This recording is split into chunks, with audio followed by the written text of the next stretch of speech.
Hello, इसको भी चालू कर दो।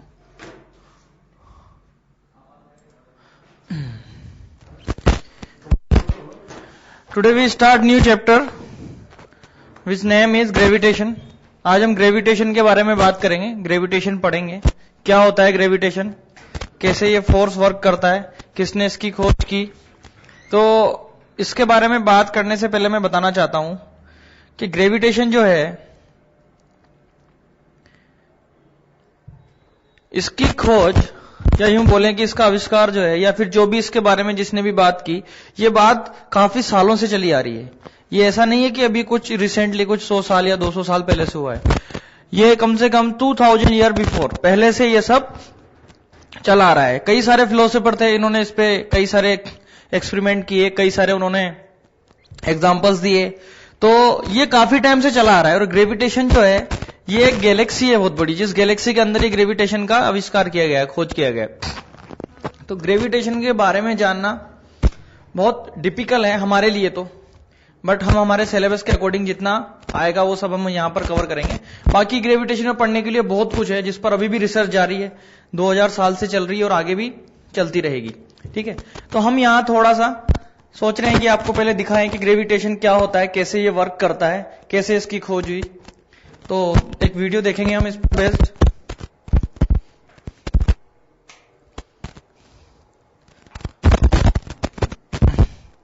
तो स्क्रीन पे आपके एक वीडियो नजर आ रहा है। ग्रेविटेशन क्या होता है? ग्रेविटेशन देखो, जब हम किसी पत्थर को हवा में उछालते हैं तो हमें दिखता है कि वो सीधा अर्थ पर जाके गिरता है। आगे मून और अर्थ सन के अराउंड किसी ऑर्बिटरी में एक सर्कुलर मोशन करते हैं।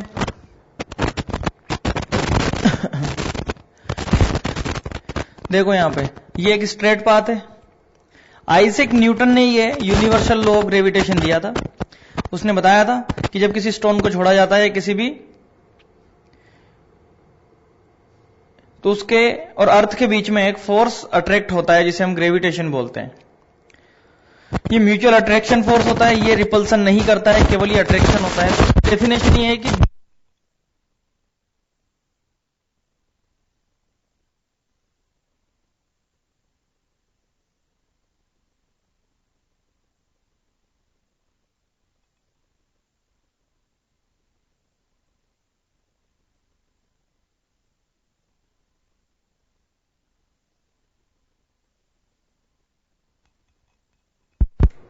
जब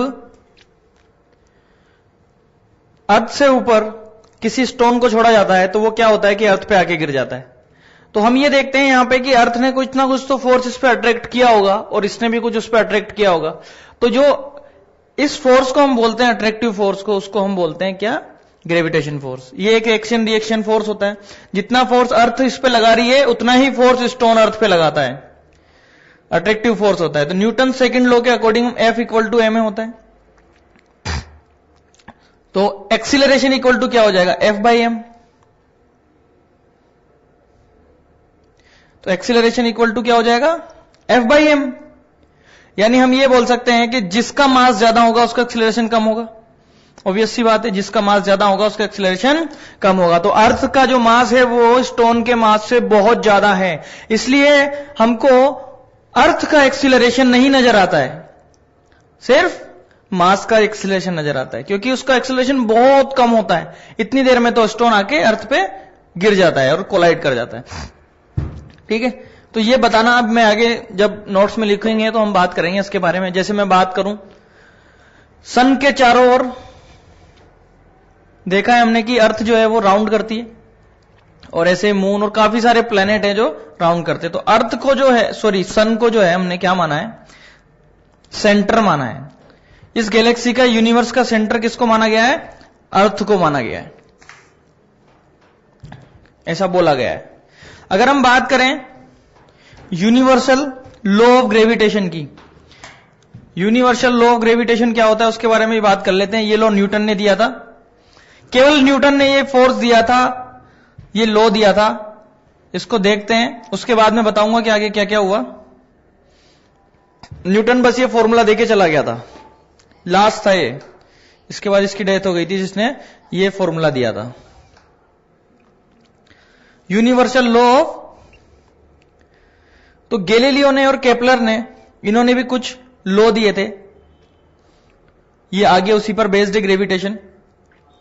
तो यूनिवर्सल लॉ ऑफ ग्रेविटेशन ये बोलता है कि every mass in the universe attract each other by the force of gravity and this force acting between any two particles is directly proportional to the product of their masses and inversely proportional to the square of the distance between them.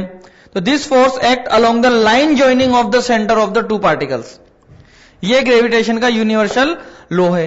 Universal इसलिए बोला जाता है इसको कि हम कहीं भी चले जाएं, ये फोर्स चेंज नहीं होगा, ये फोर्स वही रहेगा, चाहे हम इस प्लैनेट में चले जाएं, चाहे किसी और प्लैनेट में चले जाएं, या फिर हम पानी के अंदर चले जाएं, किसी भी मीडियम में चले जाएं, चेंज नहीं होता, ना एयर में, ना वाटर में, ना और किसी सॉल्यूशन में। यूनिवर्सल लॉ ऑफ ग्रेविटेशन को इस तरह से डिफाइन किया गया है। सपोज दो मासेस दिए गए हैं, m1 m2, दोनों के सेंटर दिए हैं c1 c2। तो हमने देखा है यहां पर F1 की जो डायरेक्शन है वो टूवर्ड्स C1 है और F2 की जो डायरेक्शन है वो टूवर्ड्स C2 है। तो जितना फोर्स C1 लगा रहा है या M1 लगा रहा है M2 पे, उतना ही फोर्स M2 लगा रहा है M1 पे। ठीक है, तो जो ये F1 और F2 जो होते हैं ये मैग्नीट्यूड में सेम होते हैं। First of all same in magnitude, opposite in direction. तो यूनिवर्सल लॉ ये दिया गया है कि जो फोर्स है ना ये डायरेक्टली प्रोपोर्शनल होता है to the product of their masses and inversely proportional to the square of the distance between them. So this force is proportional to m1 m2 upon r square. तो यहां पर जब proportionality हटता है तो एक कांस्टेंट आता है जिसको हम बोलते हैं यूनिवर्सल कांस्टेंट ऑफ ग्रेविटेशन। क्या बोलते हैं हम इसको? यूनिवर्सल कांस्टेंट ऑफ ग्रेविटेशन, जिसकी वैल्यू इस तरह से फाइंड की जा सकती है। इसका जो यूनिट होता है वो न्यूटन मीटर, न्यूटन पर केजी स्क्वायर मीटर स्क्वायर होता है। आगे हम देखेंगे unit of G is newton metre square पर केजी स्क्वायर, ये होता है इसका। मीटर स्क्वायर ऊपर चला जाएगा, यहां से देखो ना एफ क्या है न्यूटन, m1 m2 क्या हो गया केजी स्क्वायर और आर स्क्वायर मीटर स्क्वायर, ये ऊपर चला जाएगा तो न्यूटन मीटर स्क्वायर पर केजी स्क्वायर। जी कांस्टेंट है, ये सेम रहता है। Any two objects anywhere in the, कहीं भी रहे ये इनके बीच में ये सेम ही रहेगा। जैसे अगर हम बात करें, हमारे सामने दो ब्लॉक्स दिए गए हैं hanging with a chain, chain के साथ हैंग किया गया है इन्हें एक, तो इन दोनों के बीच में एक अट्रैक्शन फोर्स लग रहा होगा, इसे हम बोलते हैं ग्रेविटेशन फोर्स। ठीक है, तो इन दोनों के बीच में जो ग्रेविटेशनल कांस्टेंट है उसकी वैल्यू रहेगी 6.67 इंटू 10 की पावर -11 न्यूटन मीटर स्क्वायर पर केजी स्क्वायर। तो ये वैल्यू कोई भी हो पार्टिकल्स, चाहे मास कम हो ज्यादा हो कहीं पर भी हो, उनके बीच में ये तो फिक्स्ड है कि भाई ग्रेविटेशनल कांस्टेंट की वैल्यू यही रहने वाली है।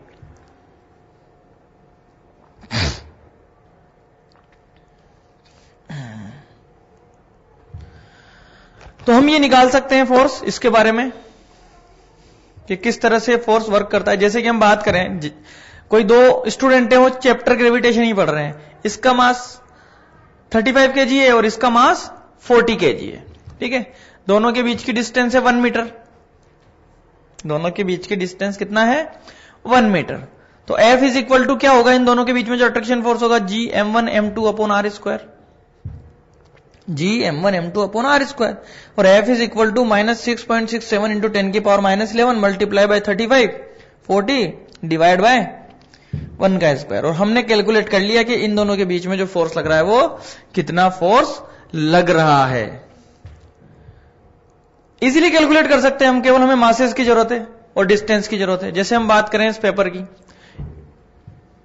इस पेपर का वेट है 1 मिलीग्राम। यहां हमने वेइंग मशीन पे देखा इसको वेट करके, तो हमें पता चला कि इस पेपर का जो वेट है वो है 1 मिलीग्राम। अब देखो यहां पे m1 35 kg का है और m2 जो है वो 40 kg का है ऑन अर्थ सरफेस। कहां पे? Earth surface. m2 is equal to 66 into 10 की पावर 24 kg, ये मास है अर्थ का, और रेडियस क्या है अर्थ की 6.63 इंटू 10 की पावर 6। ऑलमोस्ट हम इसको मान लेते हैं 64,000 किलोमीटर। तो यहां पर अगर मैं फोर्स निकालूं M1 और अर्थ के बीच में, देखो हम लोग ये देख रहे हैं कि भाई ये M1 M2 के बीच में अट्रैक्शन फोर्स लग रहा है, पर ये एक दूसरे से चिपक क्यों नहीं रहे, पास में क्यों नहीं आ रहे। तो उसका रीजन यहां पे दिया गया है कि जो M1 और अर्थ के बीच में भी तो एक फोर्स लग रहा है, ग्रेविटेशनल फोर्स, और उसकी वैल्यू जो आएगी वो इन दोनों के फोर्स की कंपैरिजन में कहीं ज्यादा होगी, बहुत ज्यादा आएगी वो। इसी वजह से देखो कितनी आई वैल्यू, 345.2 न्यूटन, है ना। और अभी हमने जो दोनों के बीच में जो फोर्स निकाला था उसकी वैल्यू इससे बहुत कम है। इसकी वजह से क्या होता है कि अर्थ जो है इसको अपने पास चिपका के रखता है, या अर्थ इसके पास जाने नहीं देता है। तो यही रीजन था कि एक दूसरे से चिपकते नहीं है, हम इसलिए नहीं चिपकते। ये क्वेश्चन कई बार माइंड में आ भी जाता है कि भाई कितने सारे माउंटेन्स खड़े हैं, उनका मास तो काफी ज्यादा होता है, फिर वो आपस में अट्रैक्ट क्यों नहीं होते। वो इसलिए अट्रैक्ट नहीं होते बिकॉज अर्थ का जो ग्रेविटेशनल फोर्स है वो उनसे कहीं ज्यादा है, और वो उनको किसी को भी आगे नहीं आने देता है। यही रीजन होता है। अगर अर्थ का ग्रेविटेशन खत्म हो जाए, अर्थ का ग्रेविटेशनल फोर्स अगर खत्म हो जाए, तो फिर यहां पर कुछ भी नहीं अर्थ पे होगा, सब कुछ हवा में होगा। छोटे मासेस बड़े मासेस की तरफ अट्रैक्ट होंगे, सब कुछ खत्म हो जाएगा। इन ओवरऑल अगर मैं बात करूं तो सब कुछ खत्म हो जाएगा, प्रलय जिसे बोलते हैं, अगर ग्रेविटेशन खत्म हो गया तो। चलो आगे बढ़ते हैं। अब इसको तो अपन वर्ड्स में लिख लेते हैं।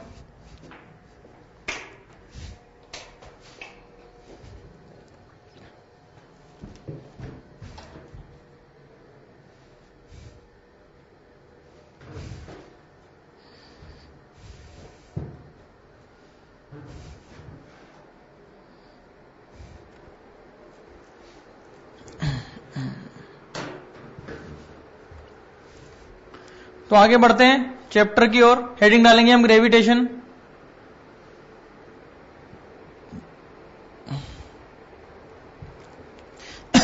हेडिंग डालेंगे हम ग्रेविटेशन। चैप्टर का नाम है gravitation.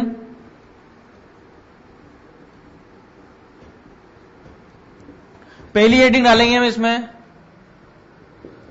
Universal laws of gravitation. Universal law of gravitation Newton ने ही दिया था, ये न्यूटन्स लॉ। Newton's law. तो अकॉर्डिंग टू दिस लॉ, इसकी डेफिनेशन लिख लेंगे हम जल्दी से। According to this law each particle attracts every other particle. According to this law, each particle attracts every other particles. The force of attraction between them is directly proportional to the product of their masses. Directly proportional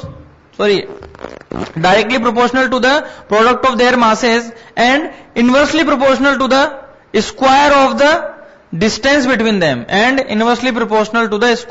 distance between them तो अगर मैं बात करूं यहां पे according to this, तो मैं क्या बोलूंगा, F is proportional to M1 M2 और F is proportional to 1/r²। कब मैं बोल सकता हूं ये, देखो यहां पे सपोज ये दो मासेस हैं M1 M2, एक दूसरे से r डिस्टेंस पर ये ऐसे रखे हुए हैं, एक दूसरे से r डिस्टेंस पर रखे हुए हैं। तो इनके बीच में जो फोर्स लगेगा वो क्या होगा, वो डायरेक्टली प्रोपोर्शनल होगा of product of their masses and inversely proportional to the square of the distance between them. ठीक है, तो यहां पर हम इसको क्या लिख सकते हैं, F is proportional to M1 M2 upon r square. अगर इन दोनों इक्वेशंस को हम मिलाकर अगर कुछ निकालें तो हमको यहां पर ये मिल जाएगा, बट प्रोपोर्शनल है यहां पे तो प्रोपोर्शनलिटी कांस्टेंट आएगा, तो वो आ जाएगा क्या, G m1 m2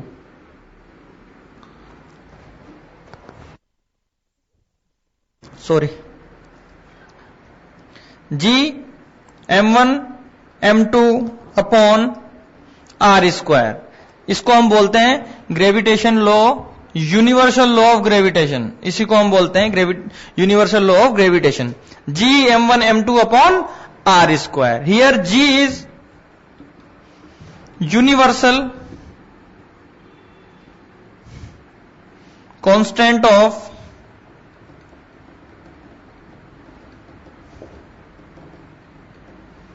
universal constant of gravitation, universal constant of gravitation. इसकी वैल्यू कितनी होती है,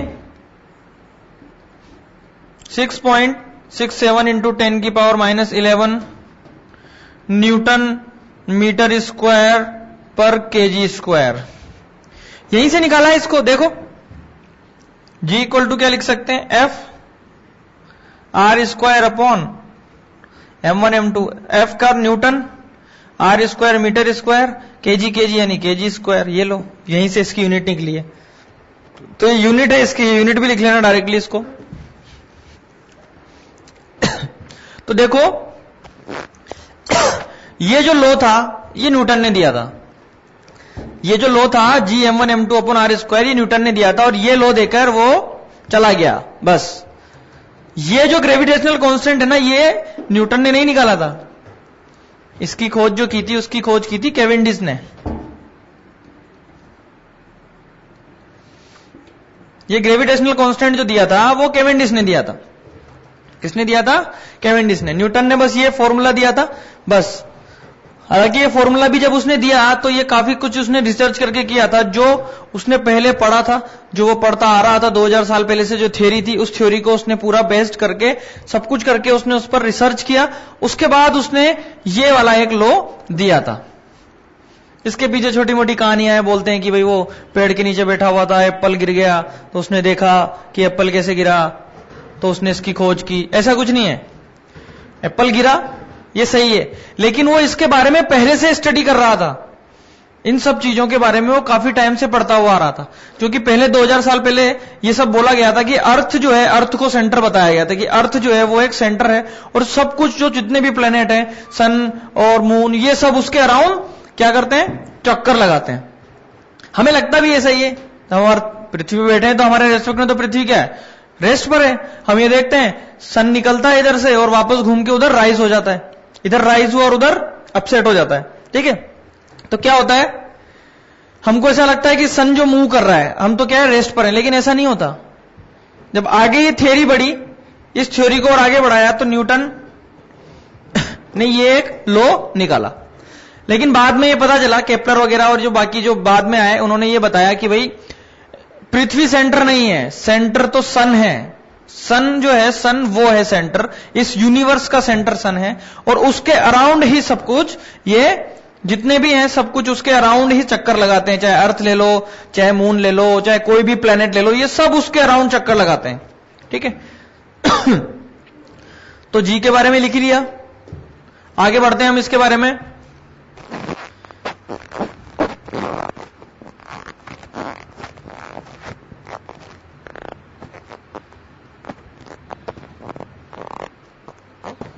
तो जो ग्रेविटेशनल कांस्टेंट है इसके बारे में फिर बता दूं कि ये यूनिवर्सल वर्ड यूज में लेने का मतलब यही होता है कि कहीं भी चले जाओ यूनिवर्स में ये सेम रहेगा।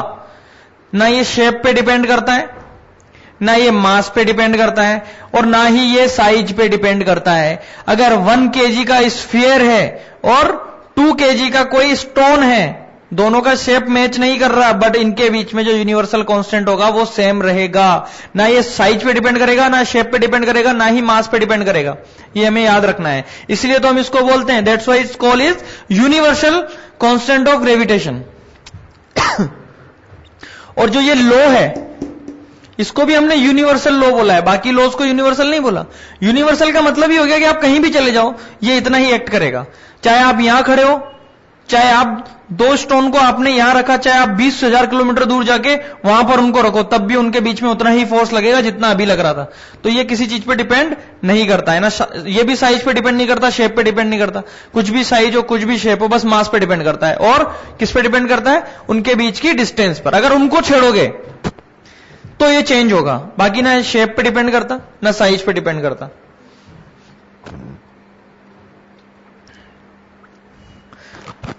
इसका हम वेक्टर फॉर्म लिखेंगे।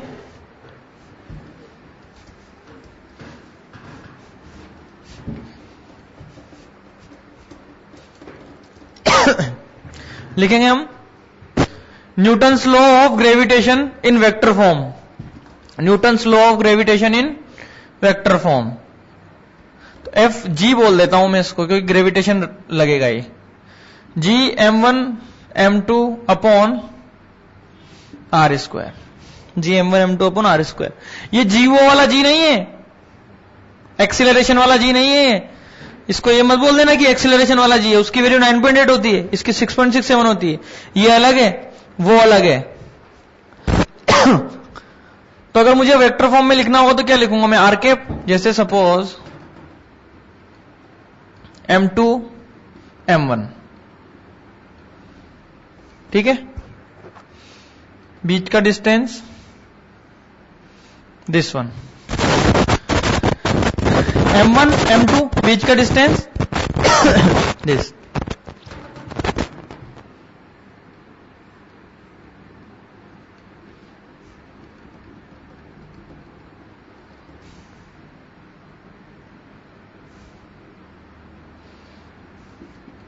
R12 I cap, R21 R cap, है ना।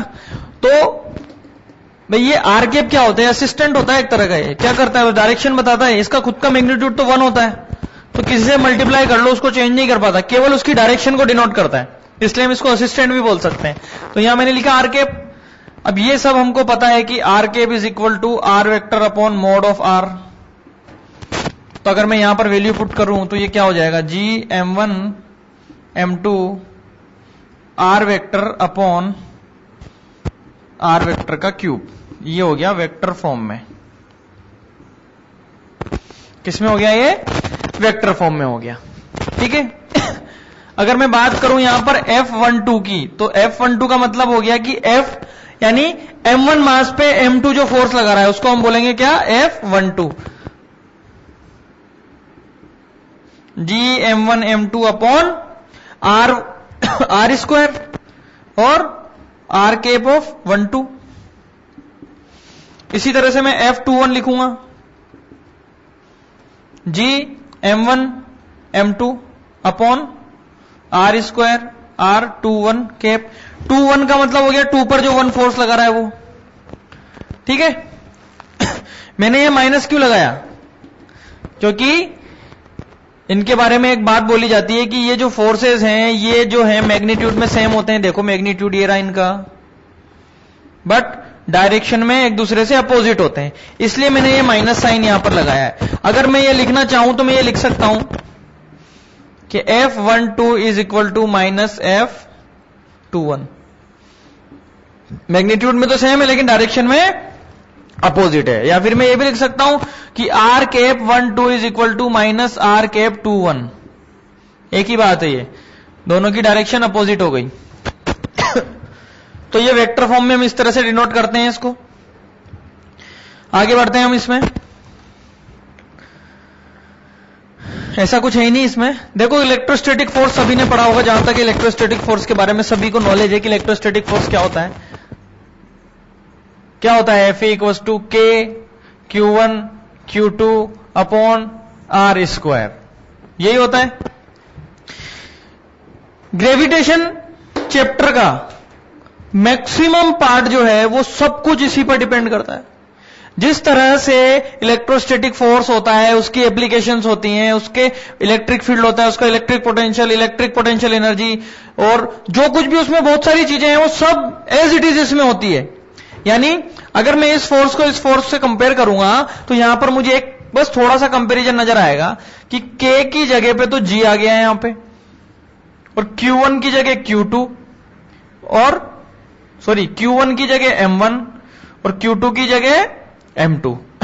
ये 3 चेंजेस हैं जो इलेक्ट्रोस्टैटिक जब हम पढ़ते हैं तो उसके एप्लीकेशंस में ये जो 3 पेरीमीटर्स दिए गए हैं आपको K, Q1, Q2, अगर उनकी जगह हम G, M1, M2 रख दें तो वही सेम रिजल्ट यहां आएगा जो वहां आने वाला था। यानी एज इट इज इस चैप्टर को उसके अकॉर्डिंग ही पूरा लिया जाता है। पता नहीं क्यों इसको 11th में डाला हुआ है, पता नहीं क्यों, बिकॉज इसका कोई यूज नहीं है वहां पे। इसका यूज पूरा यहीं पे है, क्योंकि ये जो पूरा ग्रेविटेशन चैप्टर है, ये पूरा चैप्टर इलेक्ट्रोस्टैटिक में कवर किया जाता है।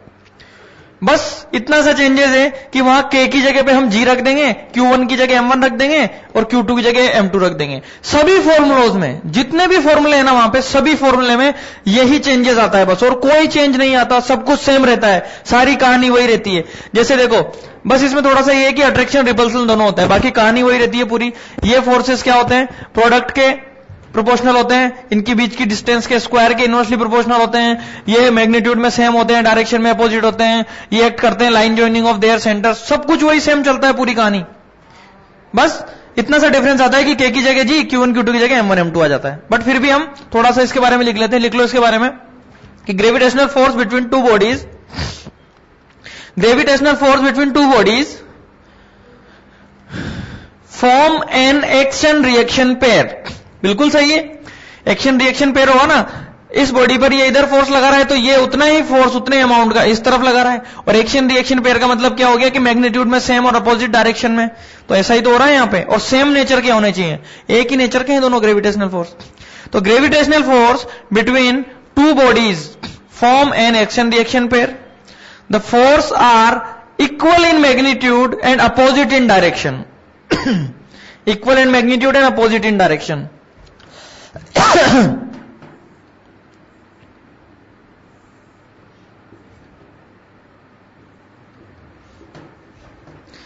दूसरी बात हम लिखेंगे इसमें, gravitational force is a central force.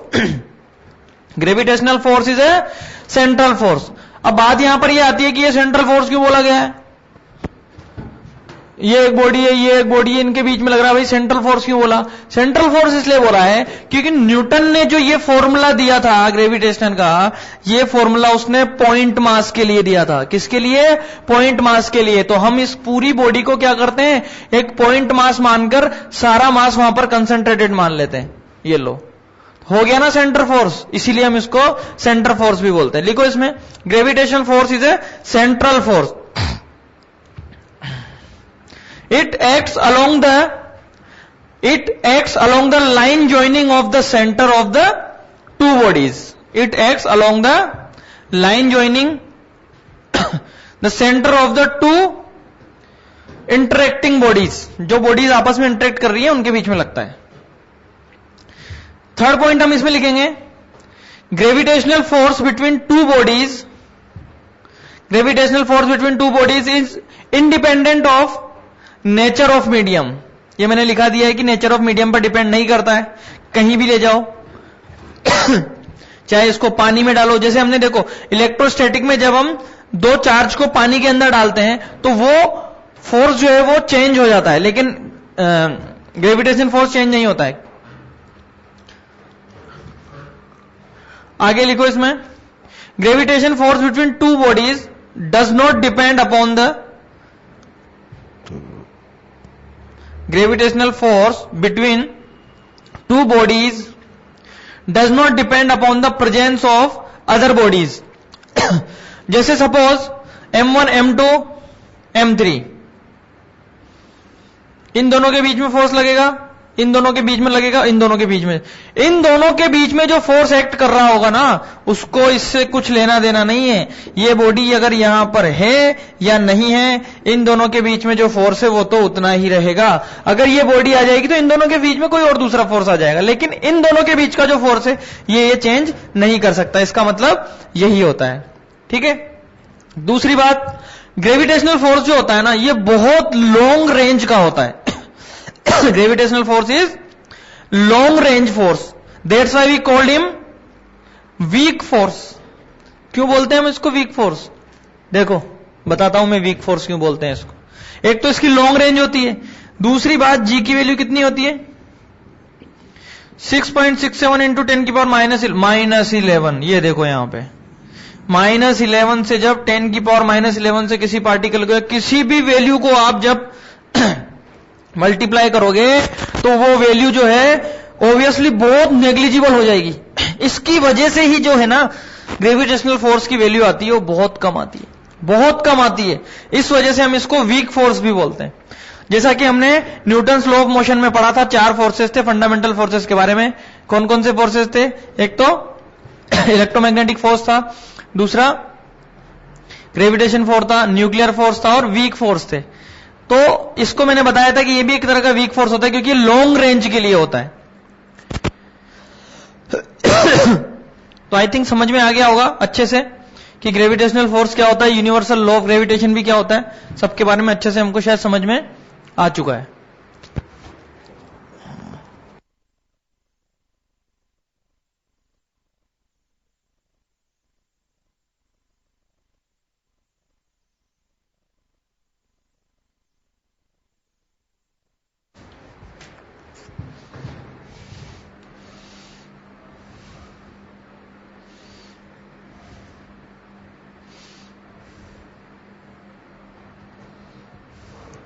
तो अब देखो इसमें छोटे मोटे से सवाल आएंगे, जैसे कि 2 मास दे देंगे, बीच की डिस्टेंस दे देंगे, बताओ फोर्स कितना है, वैल्यू पुट करेंगे, फोर्स निकल जाएगा, है ना।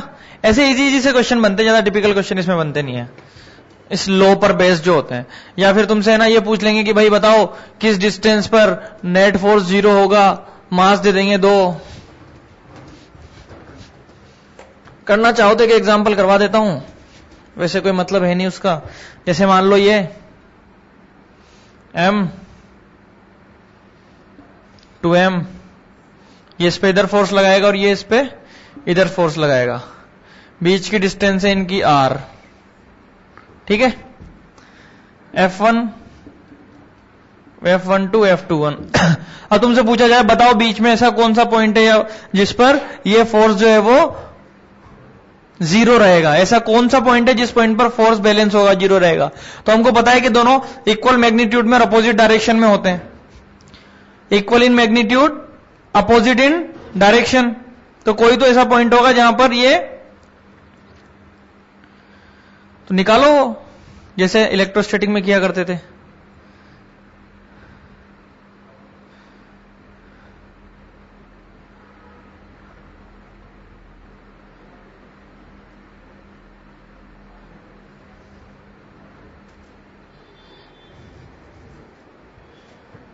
जैसे कि मैंने मान लिया कि ये x डिस्टेंस पे यहां पे जो है नेट फोर्स 0 है, तो यहां पर हम फोर्स इक्वल कर देंगे एक दूसरे के। फोर्स क्या लिखेंगे? G m1 2m अपॉन पूरी डिस्टेंस कितनी है r, तो ये कितनी हो गई x square equal to G m 2m divide by r minus x का whole square.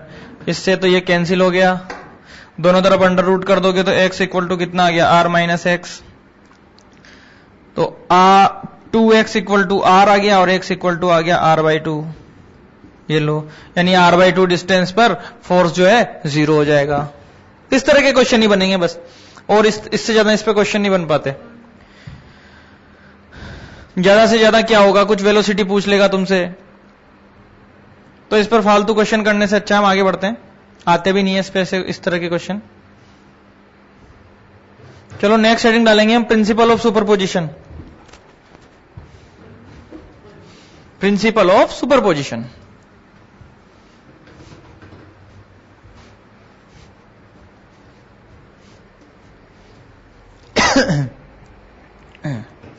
Principle of superposition. तो प्रिंसिपल ऑफ सुपरपोजिशन का मतलब यह होता है the force exerted by a particle on other particle remains unaffected by the presence of the other nearby particles in space। ये मैं बता चुका हूं तुमको कि भाई कोई फोर्स एक्सर्ट कर रहा है कोई पार्टिकल किसी दूसरे पार्टिकल पे, तो वो अनइफेक्टेड रहता है किसी तीसरे पार्टिकल की प्रेजेंस में, उसका उस पर कोई इफेक्ट नहीं पड़ता है। जैसे कि हम बात करें, ये एक m मास है और ये m1 m2 M3, 3 मासेज है यहां पे।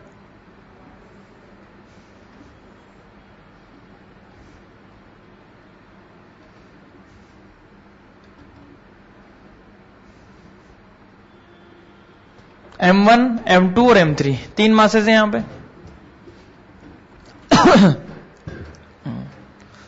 तो तीनों पर फोर्स लग रहे होंगे अलग अलग इस मास की वजह से, F1, F2, F3, तीनों पर इस पे फोर्स लग रहे होंगे। तो M1 पे जो F1 लग रहा है ना, इसका F2 का कोई इफेक्ट नहीं है उस पे, और M2 पे जो F2 लग रहा है उसका भी किसी और दूसरे पे कोई इफेक्ट नहीं है, सब इंडिविजुअल है, आपस में एक दूसरे से कोई इंटरफेयर नहीं करता है। तो total force acting on particle, total force acting on particle is vector sum of all the forces acted upon by the individual masses. कहने का मतलब ये है, हेडिंग डाली थी हमने प्रिंसिपल ऑफ सुपरपोजिशन।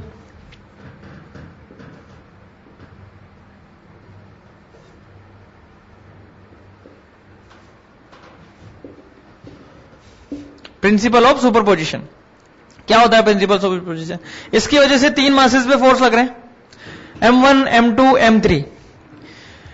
M1 पे जो इसकी वजह से फोर्स लग रहा है उसका F2 से कोई इफेक्ट नहीं है, ऐसे इस पर इसकी वजह से जो फोर्स लग रहा है उस पर कोई इफेक्ट नहीं है।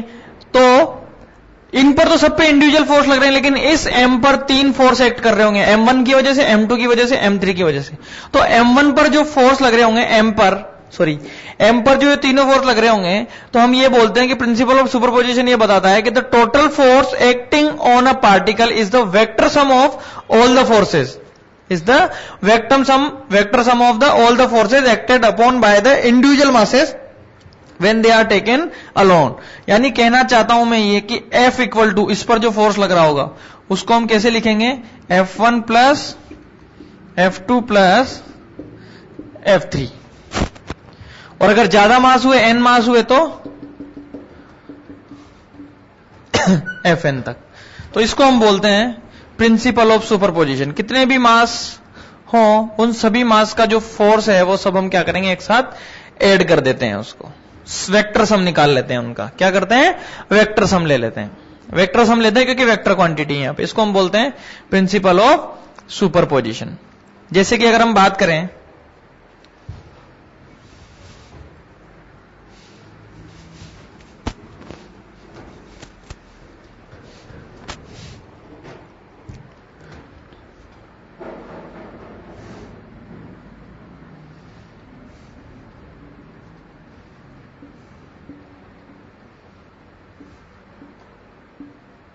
या फिर सेम मास ले लो यार, ज्यादा सही रहेगा।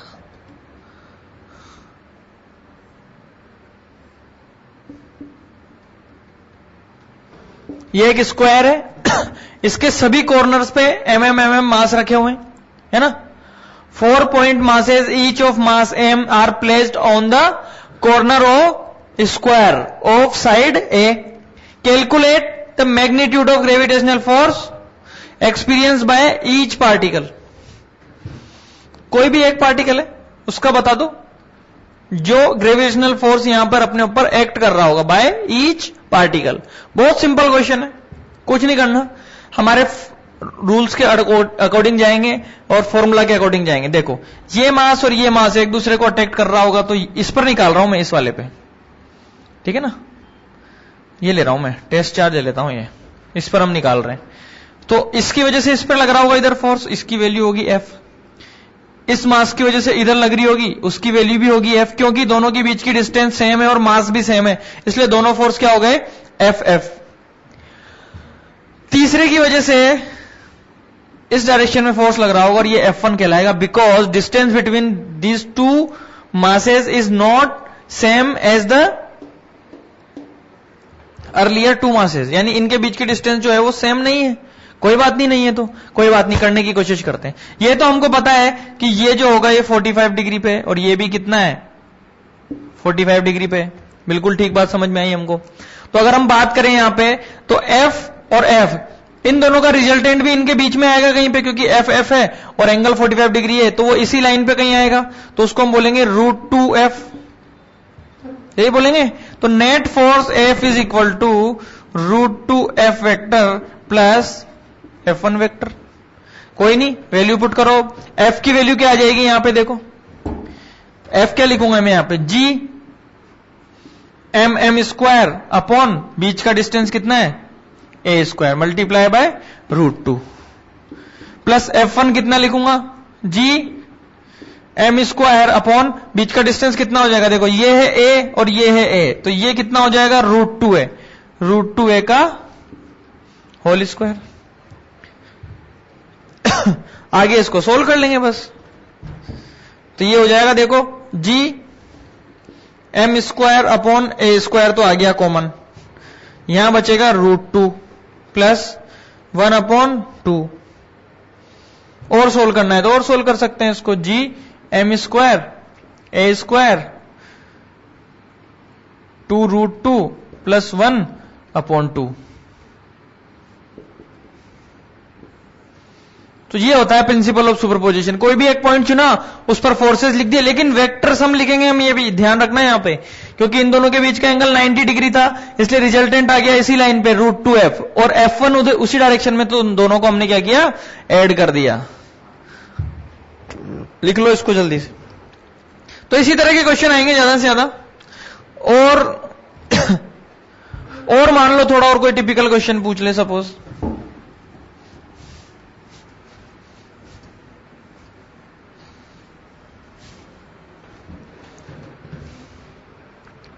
जैसे तुमसे पूछ ले सपोज कि m मास की रोड है, इससे कुछ r डिस्टेंस पर एक m मास रखा हुआ है, m मास है और l लेंथ है m मास है और l लेंथ है, ठीक है, रोड है ये। इस रोड की वजह से इस मास पर जो फोर्स लग रहा है वो फोर्स हमको बताना है। Find gravitational force exerted by the point mass m on the uniform road. इस m की वजह से इस पर जो फोर्स लग रहा है वो फोर्स हमको यहां पे बताना है।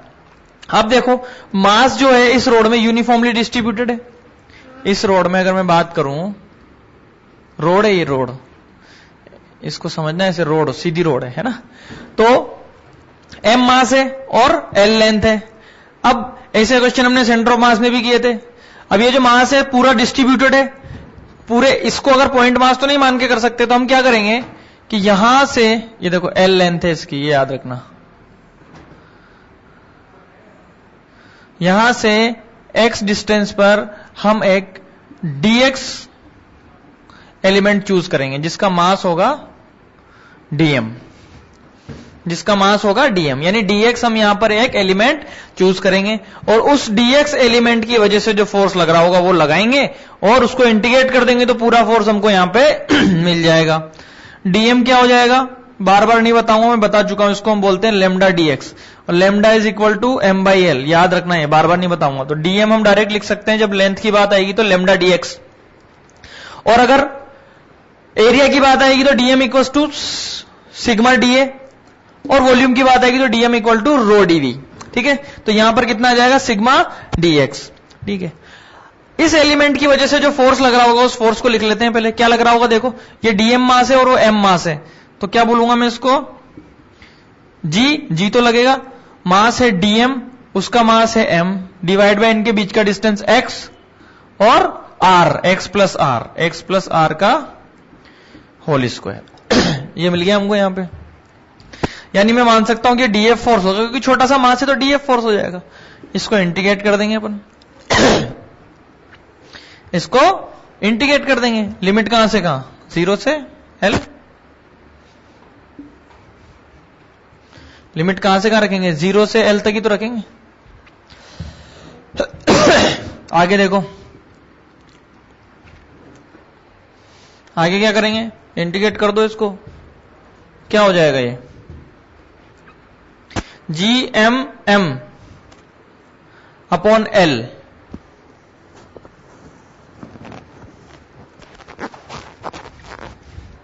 वैल्यू पुट कर देते हैं यहां पे, dm क्या हो जाएगा, lambda dx, m upon x plus r का होल स्क्वायर, ये लो, तो g लेमडा m स्क्वायर तो बाहर आ जाएगा, अंदर क्या बचेगा, dx upon x plus R का whole square, dx upon x plus R का होल स्क्वायर। तो इसका इंटीग्रेशन हो जाएगा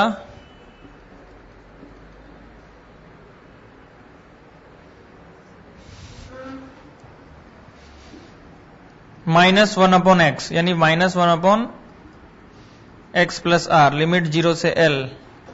लिमिट पुट करते हैं इसमें, तो g m square lambda, limit put करते हैं तो यह आ जाएगा 1 upon r minus 1 upon x plus l, 1 upon x plus l, sorry x plus l नहीं आएगा, एक्स की जगह तो वैल्यू पुट करेंगे आर प्लस एल। तो ये वैल्यू आ गई किसकी, G M m upon l की। लिख लो इसको, जी एम एम क्यों, हाँ लेमडा को एम बाई एल, तो एल आ जाएगा यहां पे डिवाइड में, और this is the answer, G M square upon l, 1 upon r minus 1 upon r plus l. और भी सोल्व कर सकते हैं इसको, जैसे एलसीएम ले लो, G M square upon L, यहां एलसीएम ले लेंगे, कितना आ जाएगा आर प्लस एल, तो यहां हो जाएगा r plus l minus r से आर कैंसिल, एल से एल कैंसिल, कितना आ गया G M square upon r plus l. ये है नेट आंसर। तो रोड की वजह से अगर कोई मास है या उसकी वजह से रोड पर जो मास लग रहा है वो भी हमने निकाल लिया। तो बेसिकली इस तरह के सारे क्वेश्चन हम 12th में करेंगे। इलेक्ट्रोस्टैटिक जो आएगा ये सब क्वेश्चन होंगे उसमें, सब ऐसे, या क्यू चार्ज की एक छड़ रखी होगी, एक रोड रखी होगी, और वहां एक Q1 चार्ज होगा, उसकी वजह से इस पे फोर्स बताओ, सब कुछ सेम आएगा यही, बस G चेंज हो जाएगा किसमें, K में, और M चेंज हो जाएगा किसमें, Q में, सेम आंसर आएगा। जितने भी हम क्वेश्चन कर रहे हैं ना, सब एज इट इज ऐसे कैसे उसमें होते हैं, चाहे हम सॉलिड स्फीयर की बात करें, चाहे हम किसी और की बात करें, सब कुछ सेम ही आने वाला है। आगे बढ़ते हैं इसमें। अब नेक्स्ट हम लिखेंगे ग्रेविटेशनल फील्ड।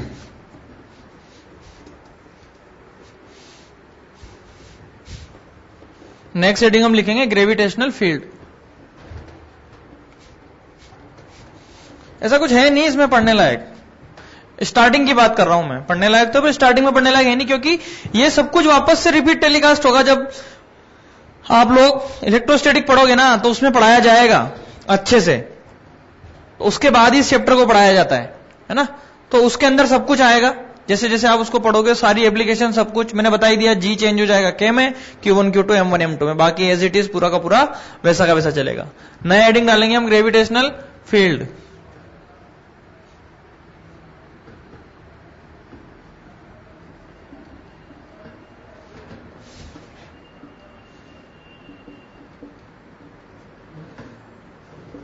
ग्रेविटेशनल फील्ड क्या होता है? ग्रेविटेशनल फील्ड, ग्रेविटेशनल फील्ड का मतलब हो गया the space surrounding the body, समझना इस बात को, the space surrounding the body with surrounding the body with in which it's gravitational force of attraction is experienced by other body is called gravitational field. कहने का मतलब ये है, जैसे कोई m मास रखा हुआ है, इस m मास की वजह से इसके ऊपर कोई फोर्स लग रहा है, दूसरा m मास रखा है इस पे, भाई एक m मास की वजह से दूसरे m मास पर फोर्स लग रहा है, तो जो m मास है इसका ये अपना कोई फील्ड है ग्रेविटेशनल फील्ड, जिस ग्रेविटेशनल फील्ड के अंदर वो दूसरा मास आ रहा है, इसलिए ही वो फोर्स जो है वो ग्रेविटेशनल फोर्स जो है वो एक्सपीरियंस करता है। समझे इस बात को? यानी एक मास के सराउंडिंग जो स्पेस होता है ना उसको हम ग्रेविटेशनल फील्ड बोलते हैं, और उस सराउंडिंग स्पेस में जो भी ऑब्जेक्ट आता है ना वो वही फील्ड क्या करता है? एक्सपीरियंस करता है। इसी को हम बोलते हैं ग्रेविटेशनल फील्ड। क्या बोलते हैं हम इसको? Gravitational field. लिख लो इसको, छोटी सी लाइन इसको लिखेंगे हम, the space surrounding the body with in within which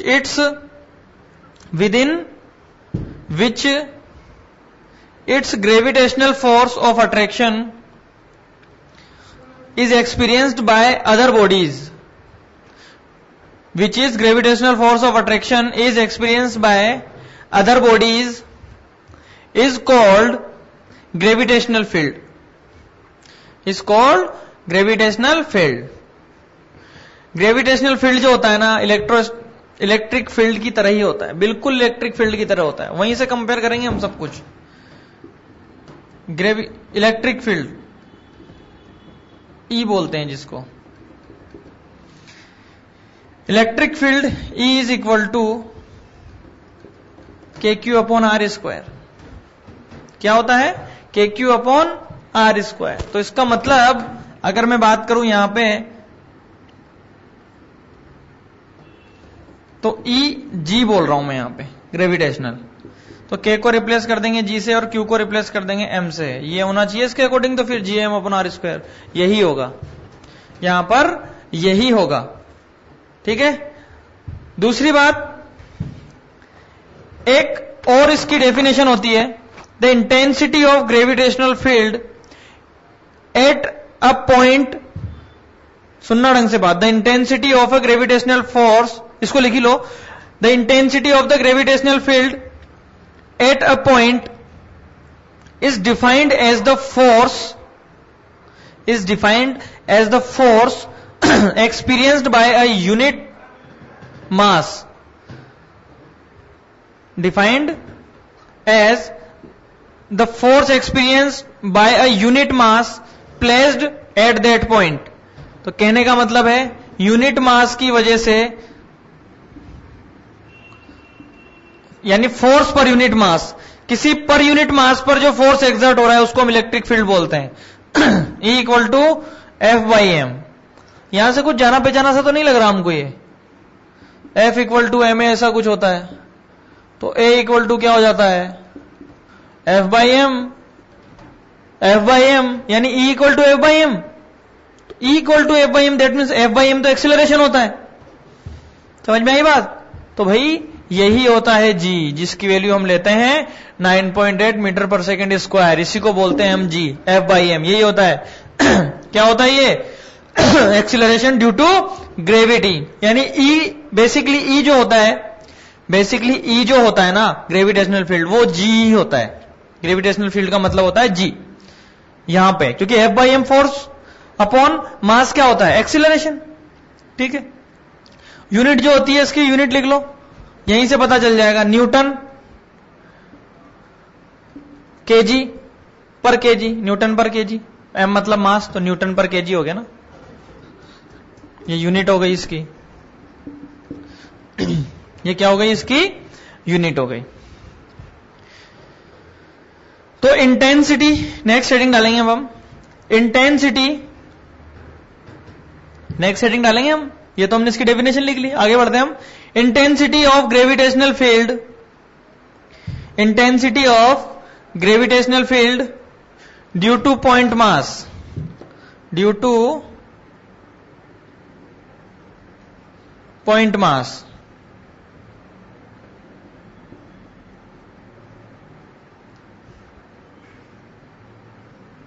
Due to point mass.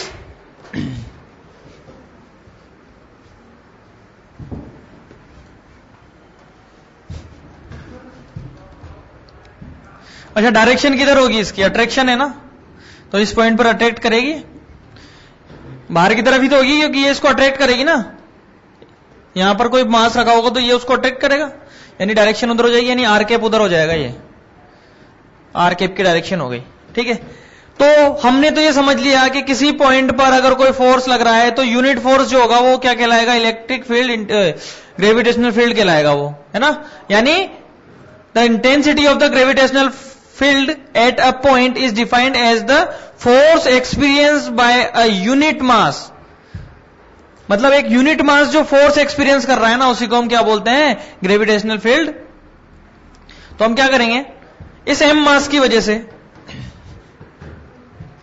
m मास की वजह से, force due to mass m on test mass m2 placed at point P। यहां पर हम क्या करेंगे, एक m नॉट मास हमने यहां पर प्लेस कर दिया, केवल टेस्ट चार्ज है ये।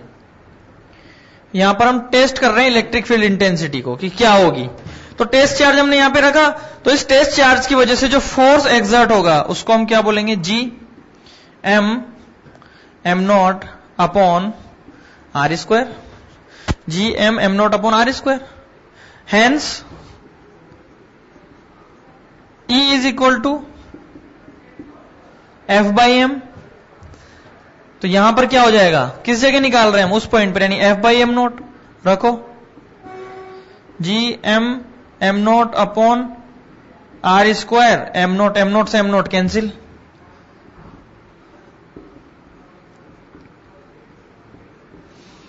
तो क्या पता चला हमको यहां पर कि electric field, gravitational field due to a point mass, एक पॉइंट मास की वजह से ग्रेविटेशनल फील्ड इंटेंसिटी किसी P पॉइंट पर, यानी किसी R डिस्टेंस पर कितनी होती है, G m upon r square. जितनी डिस्टेंस से जाती जाएगी उतनी ये होती जाएगी, यानी ये यूनिक फॉर्मूला आ गया हमारे पास, जी एम आर स्क्वायर। ठीक है ना। वेक्टर फॉर्म में अगर हम इसको लिखे हैं तो वेक्टर फॉर्म में हम लिख सकते हैं ई जी माइनस आएगा क्योंकि ये अट्रैक्टिव फोर्स है, आर क्यूब, क्योंकि मैंने आर वेक्टर लिख दिया है यहां पे, ये लो। यूनिट डायमेंशन निकाल ही सकते हैं यार, इजी है, एफ बाई एम है। एफ की यूनिट डायमेंशन क्या हो जाएगा, एफ का एम ए, यानी एम की जगह तो मास आ गया, ए क्या होता है मीटर पर सेकेंड स्क्वायर, मीटर की जगह एल आ गया, पर सेकेंड स्क्वायर मतलब T minus two, M L T minus two divide by M, M से एम कैंसिल, यानी हम लिख सकते हैं M zero L T minus two, ये इसकी यूनिट हो जाए, डायमेंशन हो जाएगा। यूनिट तो लिखा ही दी मैंने, न्यूटन पर केजी।